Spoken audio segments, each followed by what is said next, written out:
All right, come on over here. Come on down. Have a seat. All right. All right. So, what's up, guys? Welcome back to the Thrive Daily Show. And we're show interviewing people talking about cool stuff. We sent an email not so long ago trying to get a hold of people and learn more about our community, learn more about our members. And I think everyone has an interesting story. Everyone got all kinds of interesting stories. Kelly's been here training with us for a little while now. He's an entrepreneur, brown belt, done jiu-jitsu a long time. And he said he got some interesting stories. So I'm very important. No, I'm just kidding. No, but so yeah, man, thank you so much for taking time to hang out with me after class, everything like that. So you own a business. You do fire sprinklers. So how did you get started? How did you get into that kind of work? Okay, I was 18 years old.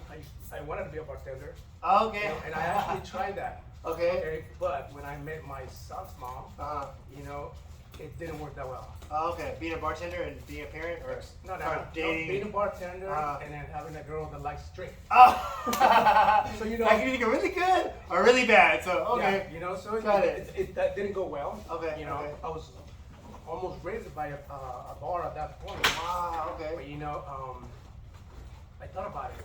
And then a friend of mine, he actually introduced me to fire sprinkler system. Okay. And he was like, hey, come on over, you can try. At the beginning, I didn't like it at all. You know what I mean? And that was not my thing. I mean, when you were here, again, if you need some fire, this is the guy because he hooked our place up.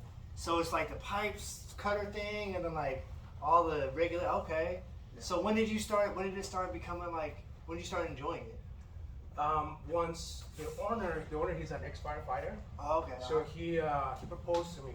And he's like, hey, listen, I'm gonna send you to school for 1 year. If you like it, then I want you to get all into it. Okay. And I said, okay. Yeah, so you learned like welding or like pipe and shit? I actually learned the fire code, though. Almost like a firefighter. Okay. So I went and learned the fire code. After that, then that's when I started seeing all these kinds of different systems, fire systems. You know, some of them work with air and water. Some of them they work with nitrogen. So is that like when they blow the air down, kind of like and takes all the? Oh wow. You know? Okay. So I ended up going to school. Okay. So I loved it.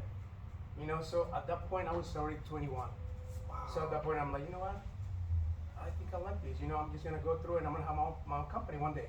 Wow. That was my dream. So did you feel like, did you know like at an early age, it seems like you were working for somebody else or doing that kind of thing, it wasn't for you, or did you just like, what did you learn like, okay, I can do this something? Like when did you start to know like, wow, I can be my own guy, I can do my own business, I don't need to work this traditional kind of path? Like when did that become apparent for you? You know, everything started when a lot of my customers, when I was doing inspections, just the way I talked to them, just the way I educated them though, on the fire sprinkler system, because most of them, they don't know nothing about it. Yeah, myself included. Yeah. You know, I love to talk about it, you know what I mean? Because I love it, you know? Yeah. And I like people when they get educated on it, you know, so they can have more, you know, common sense, you know, how this works, you know? Yeah, so, yeah. you know, in the future for them, right? And it's like a very useful thing because obviously you don't want people catching on fire, you know what I'm saying? Exactly. Like, okay. You know, so at that point, a lot of people start calling, a lot of customers say, you know what, I want this guy, I don't want anybody else. Wow. So then I'm like, you know what, I think I can have my own business. Okay, and at this time you were working for the guy that did the school thing? Exactly. Oh, okay. Yeah. Wow. So when did you like start your own thing? Like how did that process? Do you have to get like bonded by the state or something? Or do you have to get like all kinds of like certifications? Or you say, you know, I can fix it, kind of like Yeah. kind of guy? On that, you know, at the beginning, I'm like, you know what, I'm just gonna save some money because I gotta take a test with the state. Oh, okay. Then, you know, all the insurances and licenses, Yeah. right? But I already have my licenses as a apprentice and as a pipe fitter and all that stuff. Oh, okay. You know, so I was already a little bit advanced. Yeah. You know, so I saved some money, you know, throughout the years. Yeah. Because I know it's gonna be kind of hard, like, you know, starting a new company, Right. nobody knows you, you know what I mean? Even though I had a lot of people that knows me, but then they're like, oh, well, now you have your own company. Yeah, they know you How's to the that gonna company. work? Yeah. You know what I mean? Wow. So it was difficult. Okay. But I loved it though. I mean, I would do it again. That's what I'm saying, man. Like, I think once you kind of like get into entrepreneurship, like people say it's a dream, and it's a nightmare, bro. Like, I think, you know, it's waking up in the morning, how am I gonna how am I gonna make this work today on some stuff, you know? But I think, yeah, once you kind of cross that threshold of like, this is tenable, and like, all right, we're out here doing that kind of stuff. Okay. So what was it like? And I know like being an entrepreneur, it's always difficult to scale, right? To scale, you need to bring in people and you need to hire people. Like, how has hiring people been for you? What is that? It's been, it's been ups and downs though, because a lot of people, most of the people, they'll do it just for the money.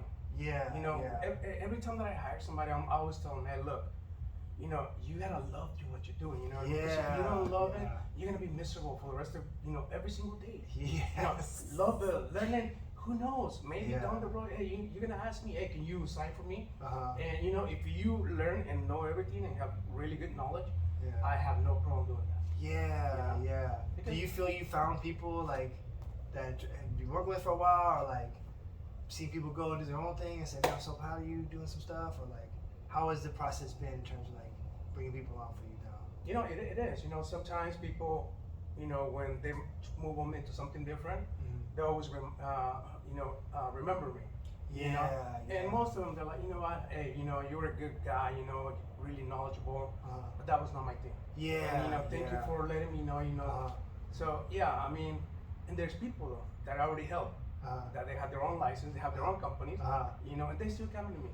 You know, for questionings about how do you do this, how do you do that, you know? I mean, that must be like, I know from here, like just what you said, that's 100% like right on. And I think each person is gonna find what they're passionate about, right? And you only know by trying it.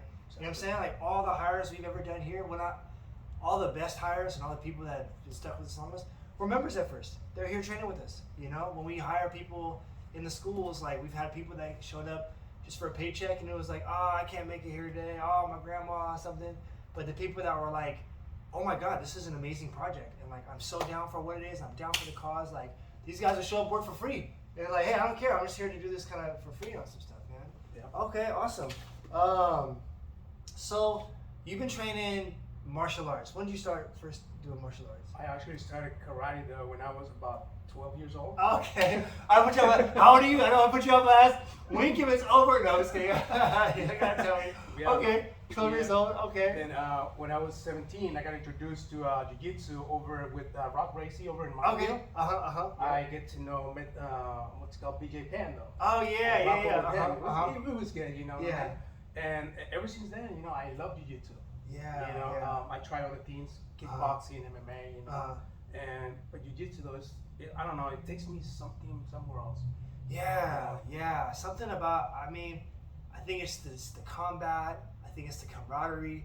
I think it's the willingness to be vulnerable, you know, and the trust that it builds between people. And for me, it's just how universal it is. Like you go train in another country, you don't speak the language, you know, they tap you. We all understand kind of what's going on. So when you were training jiu-jitsu as you were building your business, was that like? Yeah. It was actually prior to that, but. Oh, okay. So, how did you manage like running a business and being able to train and being able to fight and stuff like that? Like, how was that balance for you? Kind of in the beginning of starting the business. When I started the business though, it was really hard because I didn't have no work. You know, I couldn't pay my rent. I couldn't, you know, for all food and all this stuff.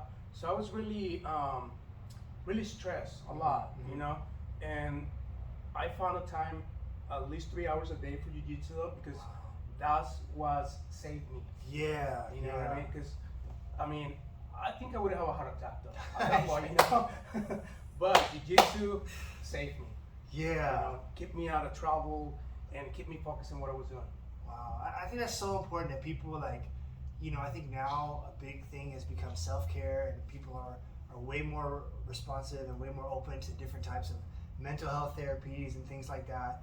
And I think that for someone and it may be like, this just makes me feel good.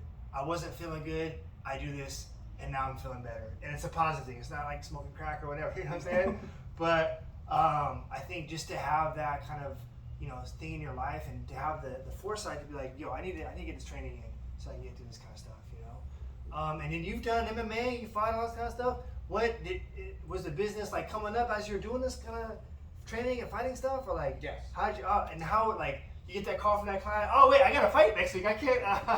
I know your sprinkler systems, but like how are you able to manage that, like that kind of stuff? Well, that's super demanding. Oh yeah, it is. So at that point, I mean, I had a guy that I trusted him.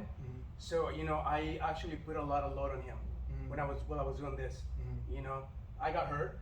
So then I didn't have no income coming in as much. I got injured. Oh wow. Okay. So What'd you injure? I broke my ankle. Oh man. Okay. And then I was out for about 6-7 months.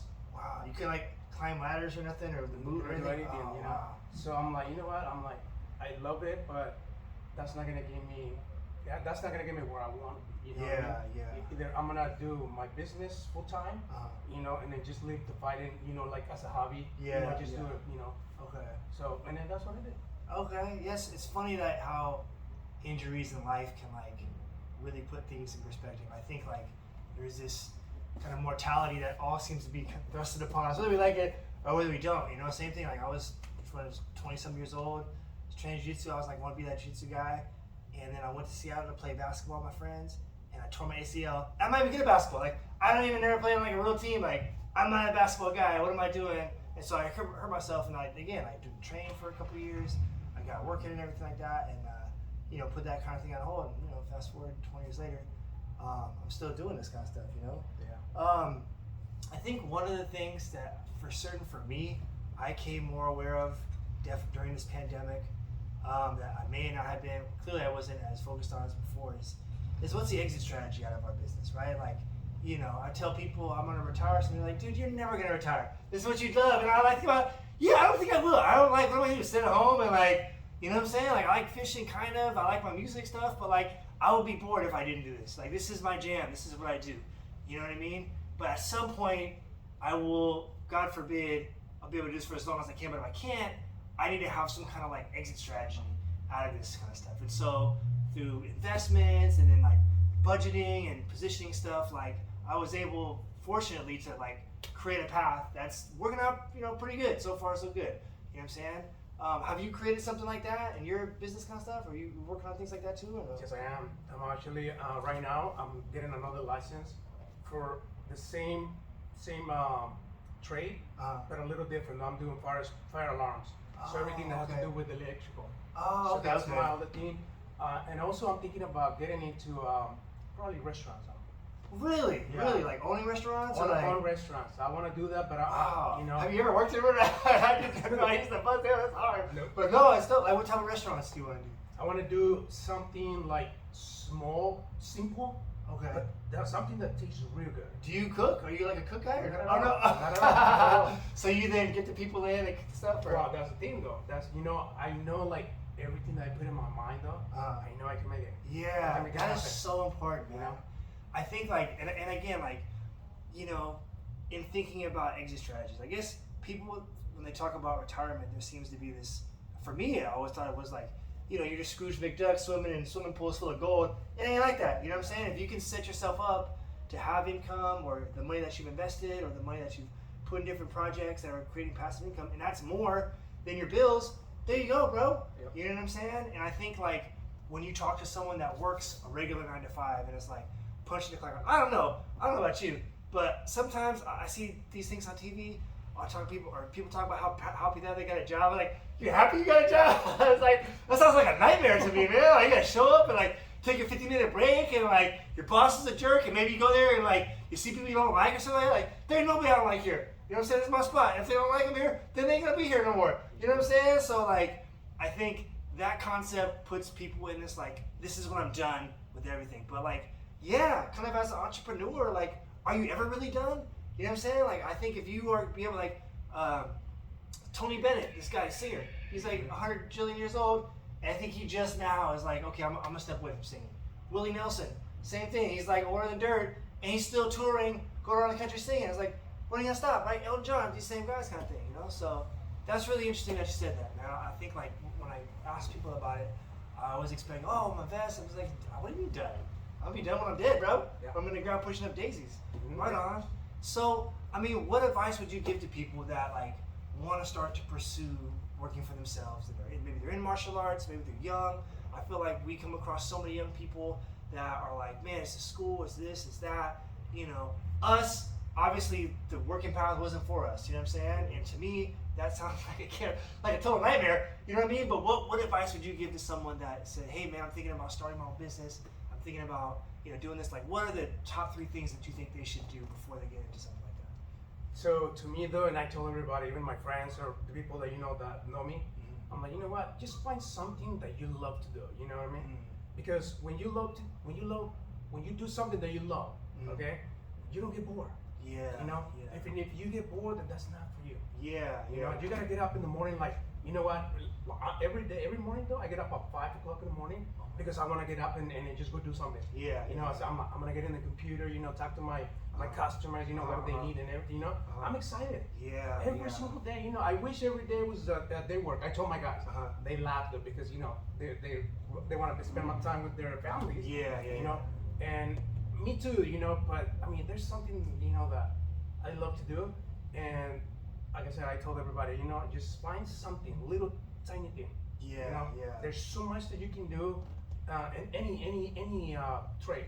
Yeah. Any trade. Yeah. There's money in here and where we at. I mean, the Bay Area, man, people got money here, bro. Like I'm saying, the Bay, like when people, and there's this concept about mindset, the abundance versus the scarcity, right? And people are like, oh, well, there's not this, it's not that, and like being an entrepreneur, I know, and being an entrepreneur that went through a pandemic that mandated you gotta shut your business, like having the ability to create your own, and having the ability to not allow negativity and thoughts of doubt and thoughts of like, man, this is gonna be a disaster. I don't know, like that's poison. That'll like kill you, And you know what? I mean, I joke like when we talk about how things were in 2020.